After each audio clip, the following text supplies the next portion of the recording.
Estamos llevando a cabo una serie de sermones llamado Mensajes Originales del Génesis.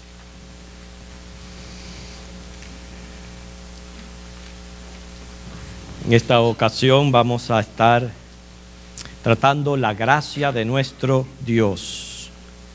Génesis 6, versículos del 5 al 12. Tienen abiertas sus Biblias para el momento indicado leer juntos. Vamos al Señor en oración.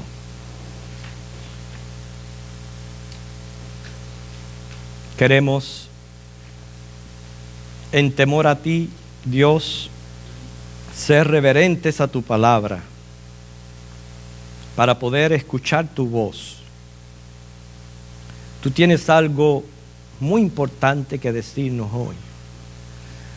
Tú tienes algo, Señor, que revelarnos de tu persona que es muy significativo en nuestras vidas.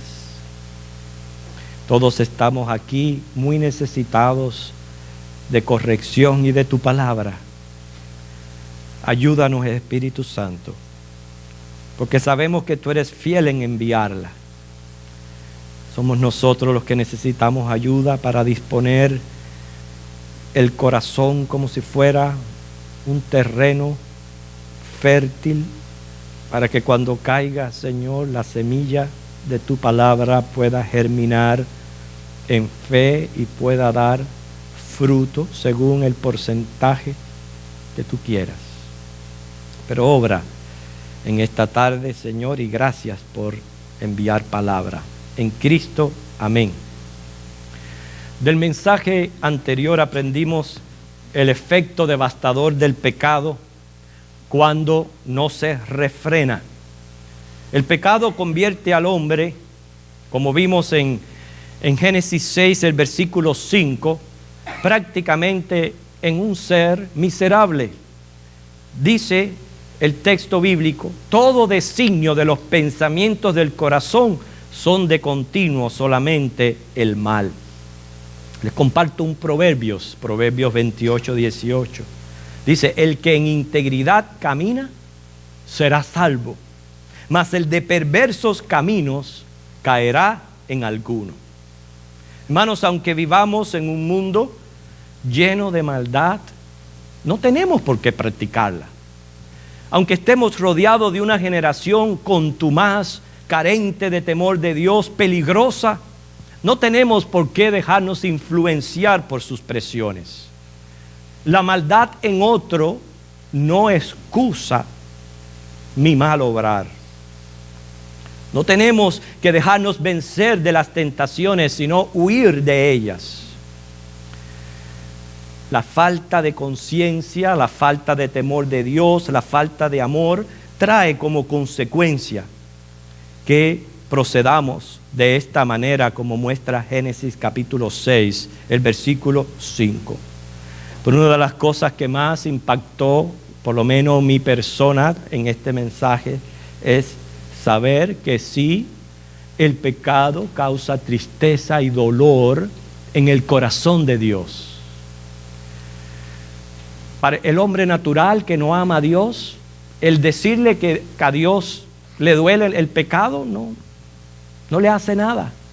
Pero nosotros, que hemos sido amados por Dios primeramente y que amamos a nuestro Dios, sí nos debe de afectar mucho saber de que nuestro pecado le causa tristeza y dolor. Debe de ser una de mis motivaciones a procurar la santidad de vida. Quiere decir, amar lo que Dios ama y a su vez aborrecer lo que Él aborrece, porque lo contrario sería totalmente incoherente a nuestra nueva naturaleza en Cristo Jesús. Dios es justo y santo. Él no da por inocente al culpable y Él ejerce juicio contra toda maldad e injusticia que se levanta contra Él, y esto en todos los hombres, de manera personal, de manera nacional y de manera global. Pero también Dios es amor. Dios nos ama a cada uno de nosotros. Yo he escuchado predicadores decir, Él nos ama tal como somos. Piense por un momento en esa frase, porque yo creo que hay como un poquito de media verdad y media mentira. Porque la verdad es que Él nos ama, pero Él no ama el pecado. Entonces Él no puede amarnos tal como somos. Él nos ama. Él proveyó a un Salvador, que es Cristo Jesús, para nuestra justificación.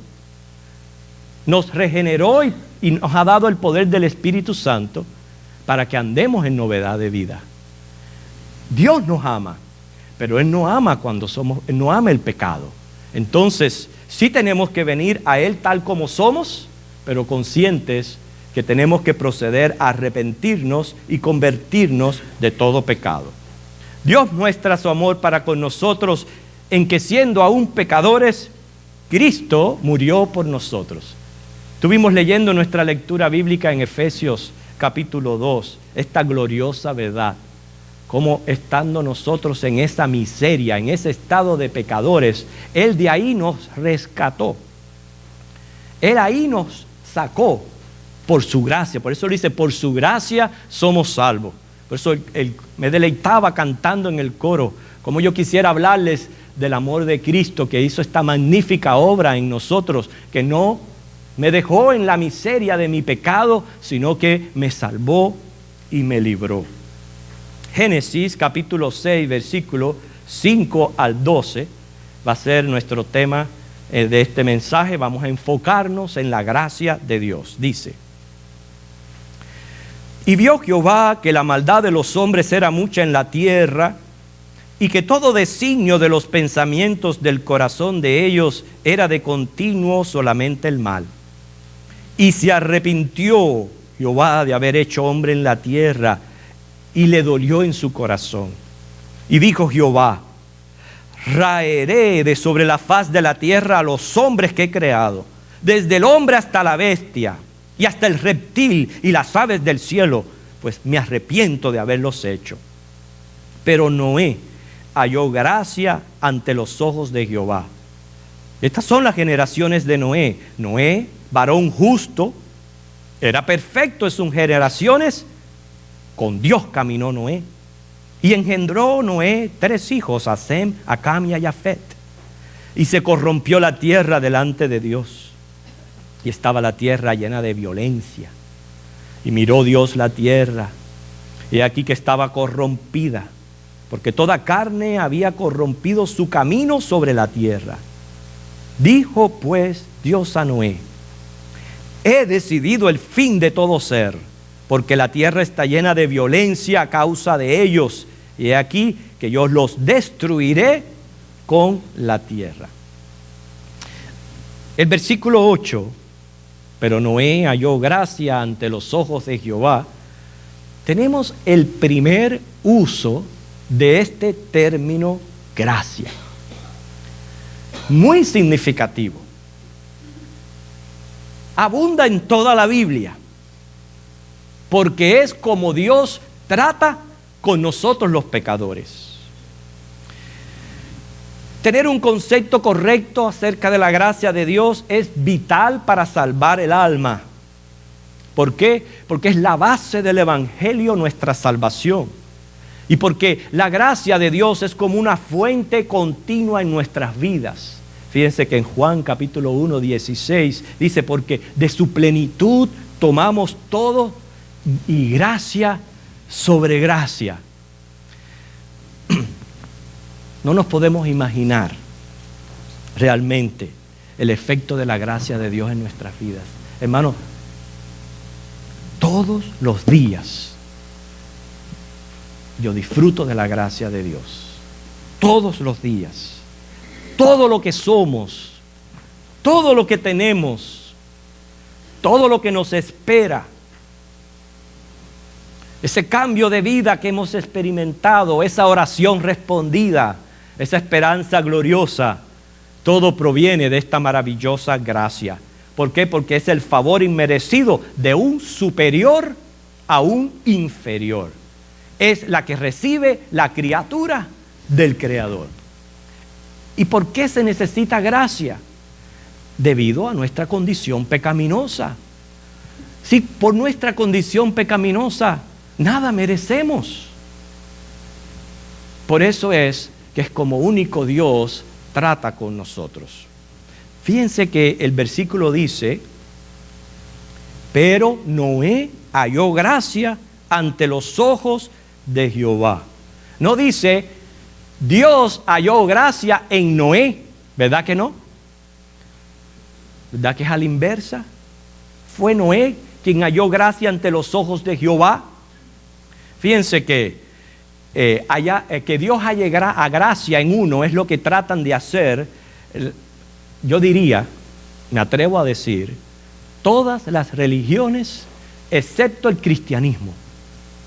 Todas las religiones se esfuerzan y se esmeran en tratar de que Dios halle gracia en ellos.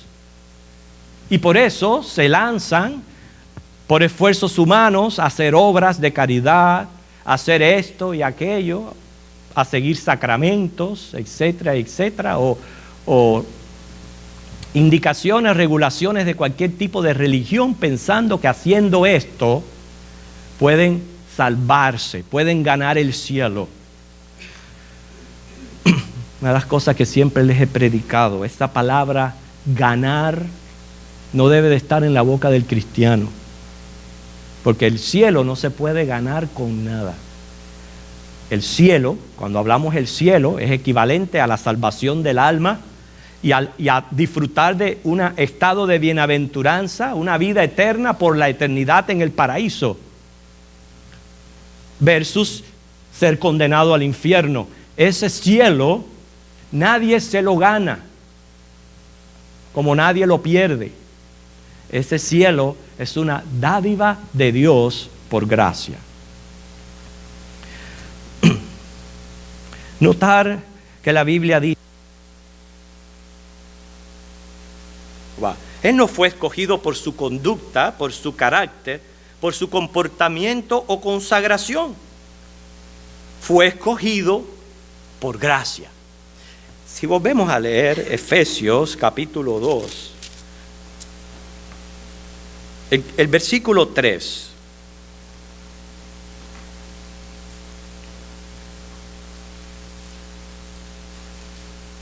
Efesios 2:3 dice: entre los cuales también todos nosotros vivimos en otro tiempo, en los deseos de nuestra carne, haciendo la voluntad de la carne y de los pensamientos.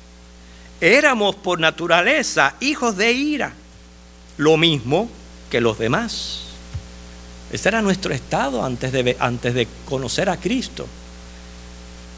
Pero Dios, que es rico en misericordia, por su gran amor con que nos amó, noten, aún estando nosotros muertos en pecados, nos dio vida juntamente con Cristo. Y aquí viene la preciosa frase: por gracia somos salvos.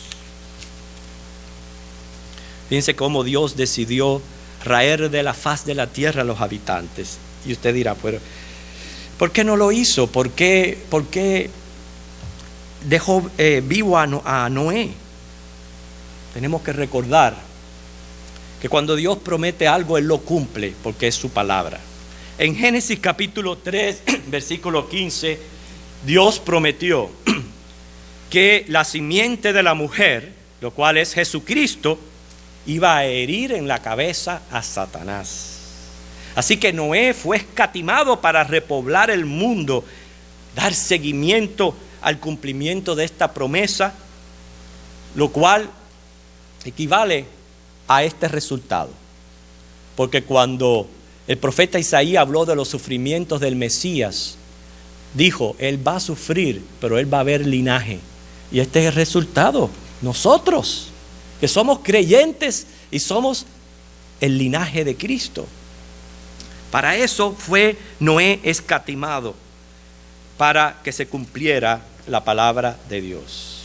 Hermanos, cuando uno entiende correctamente la doctrina de la gracia de Dios, no solamente nos ayuda a desechar cualquier otra ideología o filosofía, creencia que puedan tener otras religiones y otras personas, pero de manera personal me ayuda a mí a vivir seguro de mi salvación, a vivir gozoso de mi salvación y a vivir agradecido por mi salvación.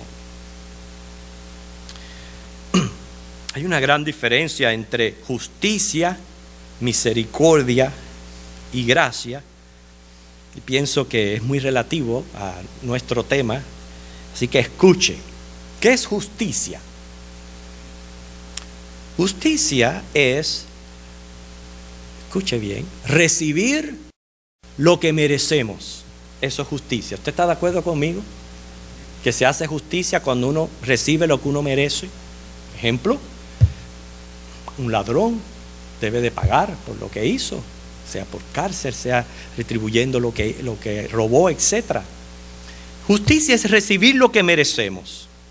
Entonces, vamos a ponernos en nuestro lugar.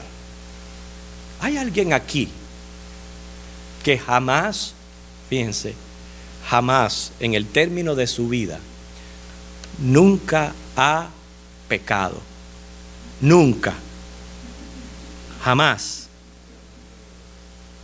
Pero entonces, espera, porque no va a ser que haya alguno que levante la mano. Voy a enfocar la pregunta también. ¿Hay alguien aquí que piense jamás cometer un pecado? Tampoco. Ni uno.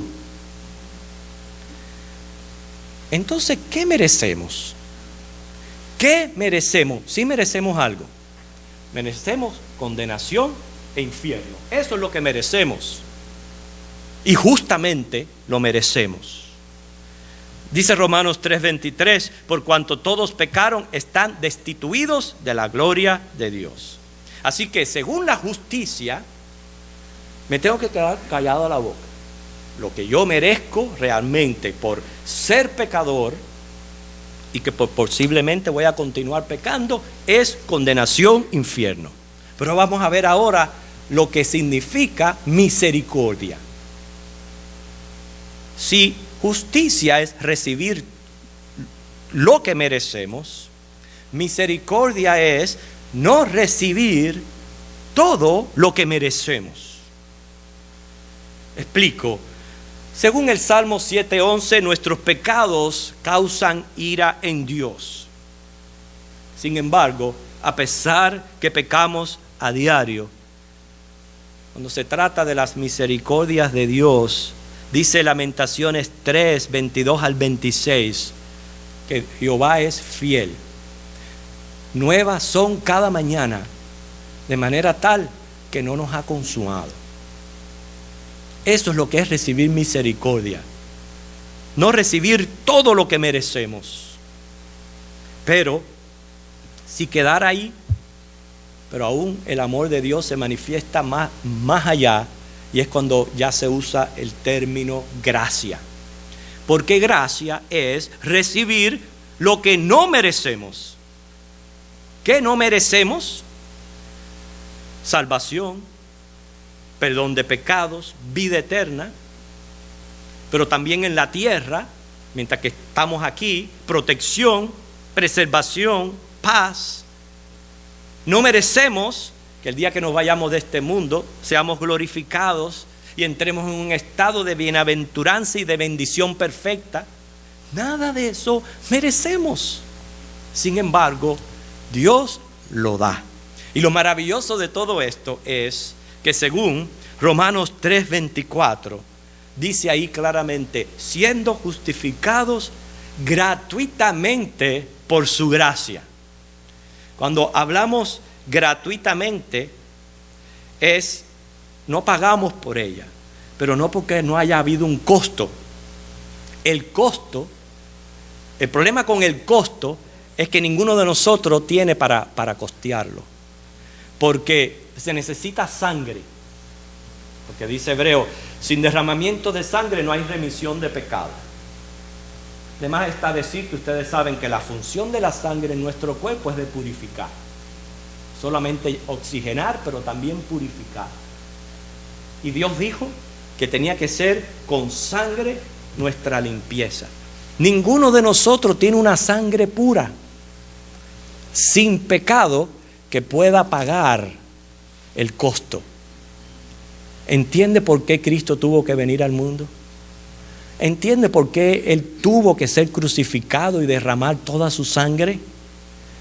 Porque es el único sin pecado, el justo por el injusto, dando su sangre para limpiarnos de todo pecado. Por eso Dios ahora lo ofrece gratuito. Y qué triste que los hombres tengan que sofocarse, ir de allá para acá tratando de procurar el agrado en Dios, haciendo esto y aquello, cuando realmente están bien lejos del camino de la justificación, que solamente es por la sangre de Cristo. El sacrificio de Cristo es en base a su puro amor y no en respuesta al hombre. Estamos imposibilitados de hacer absolutamente nada por ganar esta gracia. Es como si un mendigo pretendiera comprar el más caro de los diamantes. A menos que se lo regalen, no puede apropiarse de él. A menos que se nos regale la salvación y la vida eterna, no podemos alcanzarla. La salvación es pura iniciativa de Dios, no es iniciativa del hombre. Por eso, todo el que enseñe y predique conceptos contrarios a la gracia, no solamente el tratar de ganarla, sino también después de mantenerla. Dice Gálatas 5:4, de Cristo os desligasteis, los que por la ley os justificáis, de la gracia habéis caído. Esa es la dádiva de Dios. Pero ¿qué tiene que hacer el hombre? Responder al regalo de Dios con fe. Tenemos que creer en esa gracia para apoderarnos de la misma. Una de las maneras de creer es en efectivo saber de que todo lo hizo Cristo en mi lugar. Quien nos ayuda es el Espíritu Santo, convenciéndonos de pecado, de justicia y de juicio. Hablando de la gracia, podemos ver a Dios Padre como fuente de toda gracia, a Dios Hijo, canal de la gracia, Dios Espíritu Santo, dador de la gracia, y el Evangelio, que es lo que estamos haciendo en este mismo momento, promulgador de la gracia. Veamos el efecto de esta gracia que aparece ahí en el versículo 8, porque el versículo 9 muestra a un hombre justo, perfecto, que caminó con Dios. Dice, estas son las generaciones de Noé. Noé, varón justo, era perfecto en sus generaciones. Con Dios caminó Noé. Fíjense, Noé caminó con Dios. Me llama la atención estos calificativos que hay aquí de este varón. Dice, justo y perfecto. ¿Quiere decir que se puede ser perfecto? No. No mientras estemos en esta naturaleza pecaminosa. No quiere decir que Noé no era pecador. Cuando se usan estos términos, justo y perfecto, es para referirse, escuche bien, a hombres, en general, hombres y mujeres, que se conforman al criterio que Dios les ha establecido. Fíjense qué interesante. Ser considerado justo o perfecto. Dios sabe que somos polvo, Dios sabe que somos pecado mientras estemos aquí en esta tierra. Pero cuando un hombre y una mujer se conforman al criterio que Dios ha establecido, anda en el camino de la perfección. Son hombres y mujeres maduros, equilibrados, que adoptan la voluntad de Dios, la adoptan, se adaptan a la misma, llegando a caracterizarse como justos, que significa practicantes de justicia, de lo bueno. Para eso Dios nos hizo, nos creó, para hacer lo bueno. Cuando habla aquí de las generaciones, indica ese ámbito en que Noé se destacó como hombre justo. Qué tremendo, ¿verdad? Cómo Dios aquí declara que la tierra se corrompió de una manera tremenda. Sin embargo, había un hombre que era pecador, pero que supo caminar con Dios. Hermanos, yo sé que es grande la influencia que tenemos a nuestro alrededor, pero el caminar con Dios es una decisión de cada uno de nosotros, una decisión de entregar toda nuestra vida al señorío de Cristo. Versículos 11 y 12, mi tercer tema ya para terminar. Y se corrompió la tierra delante de Dios, y estaba la tierra llena de violencia. Y miró Dios la tierra, he aquí que estaba corrompida, porque toda carne había corrompido su camino sobre la tierra. Dijo pues Dios a Noé: he decidido el fin de todo ser, porque la tierra está llena de violencia a causa de ellos, y he aquí que yo los destruiré con la tierra. En estos versículos hay términos de causa y efecto. Es muy interesante esto. ¿Por qué? La sociedad, el sistema judicial, comenzando desde las policías y también las cortes, los jueces, fíjense que tratan con los efectos. Note, tratan con los efectos. Quiere decir, cometiste un crimen, pues vas apresado, vas enjuiciado, vas sentenciado, terminas en una cárcel. Trabaja con los efectos. Sin embargo, las iglesias trabajan con las causas. Porque el efecto viene, fíjense, aquí el efecto que vemos aquí en el texto es violencia. Pero la causa es la corrupción. La corrupción que hay en nosotros, en nuestro interior, es lo que tiene como efecto que actuemos de manera violenta. Sea país con país, nación con nación, padres contra hijos, hijos contra padres, hermano contra hermano. Es la condición en nuestro interior lo que nos hace explotar como si fuéramos un volcán que ya no resiste más lo que tiene por dentro. Pero las iglesias tratan con la causa, porque cuando se les presenta el evangelio de Cristo y la persona viene a los pies de Cristo, hay un cambio de vida. Por tanto, se acaba la violencia. Por eso es que la iglesia es eficaz en medio de la sociedad en que vivimos. Y quiero decirle, aquí Dios decidió el fin de todo ser. Todavía no hemos entrado en el mensaje, en el diluvio en sí. Me adelanto un poquito. Dios tiene prometido el fin del mundo. Mientras que la iglesia esté aquí en el mundo y seamos lo que somos, sal y luz, los juicios de Dios, como verdaderamente van a ser, no han llegado. Pero el día que la iglesia se vaya de este mundo, imagínense cómo va a ser. Note cómo está la sociedad hoy día. Ahora imagínense cuando la iglesia sea arrebatada y llevada de aquí. La iglesia, que es la que trata con las causas, todo va a ser efecto, todo va a ser violencia. La tierra representa a los habitantes, la carne representa a cada individuo. Fíjense cómo llegó la maldad a un extremo que ya no era regresiva. Hermanos, hoy día estamos viviendo esos tiempos. Se justifica el mal obrar, se defienden los derechos del inmoral. Lo bueno es malo, lo malo es bueno. Isaías 5:20 presenta esa filosofía del relativismo que denomina la sociedad en que vivimos. Y todo eso es resultado de carecer del temor de Dios.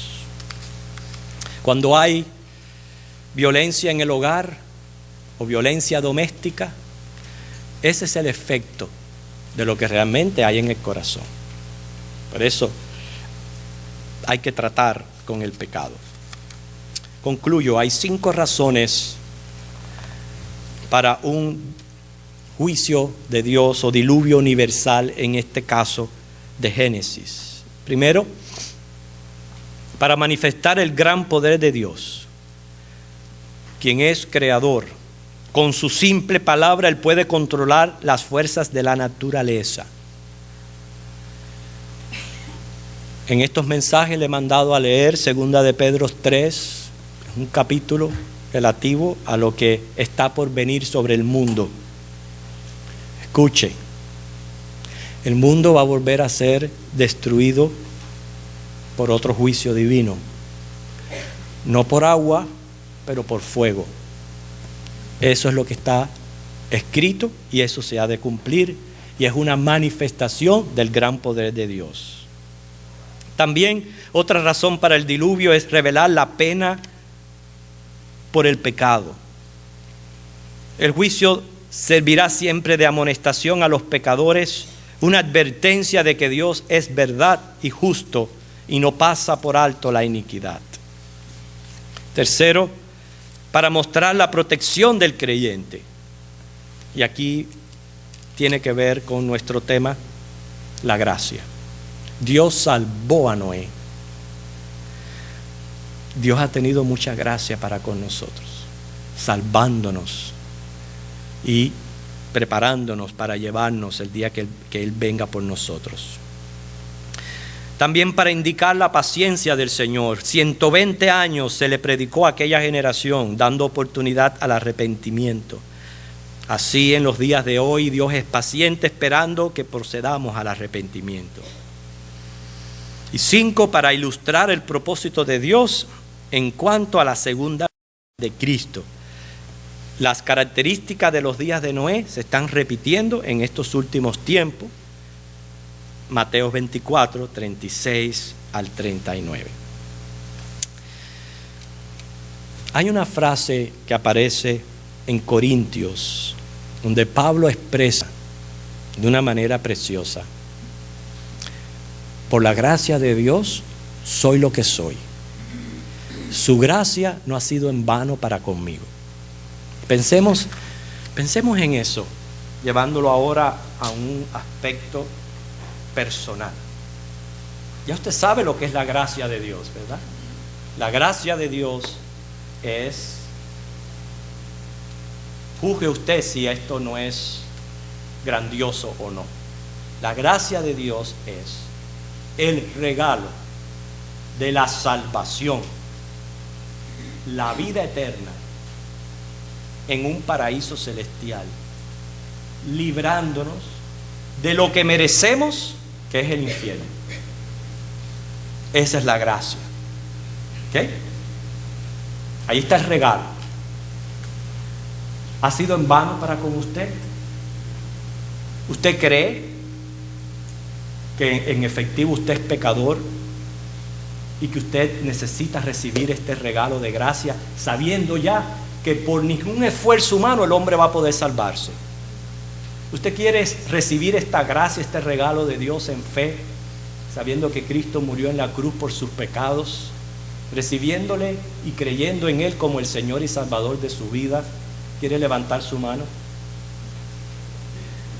Dios le bendiga. Yo me alegro de sus ratificaciones. ¿Hay alguien más que no ha recibido esta gracia? No quiero que salga de aquí, que sea en vano lo que se ha dicho, lo que se ha predicado, porque delante de usted Dios ha puesto el camino de la vida y el camino de la muerte. ¿Quiere usted recibir a Cristo como Señor y Salvador? Recibir este regalo de gracia. Hermanos, muchos de nosotros decimos somos creyentes. Yo espero que tengamos un buen entendimiento de esta gracia y que no sea en vano en nuestra vida. Que no andemos pisoteando la sangre de Cristo. Que no andemos, como dice, en dos aguas, en dos caminos. Si hemos sido salvos por gracia, respondamos con agradecimiento y apreciación, decidiendo vivir vidas como Noé, que caminó con Dios. Fue declarado un varón justo y perfecto en medio de una generación que ya usted ve ahí, que debido a la corrupción era una generación violenta. Violenta contra Dios, violenta quizás contra sus padres, entre ellos mismos. Porque eso es todo lo que puede producir la corrupción, violencia, rebeldía. Dios ha hecho mucho por nosotros, librándonos de todas esas cosas. Que el Señor les bendiga. Oremos. Te damos, Señor, en este momento infinitas gracias por tu maravillosa gracia. El regalo, el don maravilloso de la vida eterna, que gozamos no porque tú hayas hallado gracia en nosotros, sino porque nosotros la hemos hallado en ti. Tú nos has rescatado y nos estás preservando en medio de una generación contumaz, peligrosa, que no tiene temor de ti, para que, Padre, podamos anunciar tus virtudes y podamos vivir vidas que realmente muestren nuestro agradecimiento por no haber sido consumidos por tu ira a causa del pecado, sino que hemos sido recipientes de tu amor. Ten misericordia de todos los que estamos aquí, que hemos sido expuestos al glorioso evangelio de Cristo Jesús, que es el único camino al cielo, la única verdad y la única vida, porque nadie va al Padre si no es por Él. Él es el verdadero Dios y la vida eterna. Guárdanos de los ídolos. Ayúdanos, Señor, como Noé, a ser decisivos en nuestro diario caminar contigo, para que, Padre, amemos lo que tú amas, aborrezcamos lo que aborreces, y tu obra, Espíritu Santo, siga produciendo cambios positivos en nuestro interior, nos siga santificando y dando frutos. Misericordia ten de esta congregación, de cada uno de nosotros, de mí y de cada uno de nosotros personalmente, para que podamos, Señor, seguir apreciando esa gracia sobre gracia que a diario recibimos. La única manera, Padre, de responder es con agradecimiento y servicio. Así que bendice tu palabra hoy expresada en Cristo. Amén.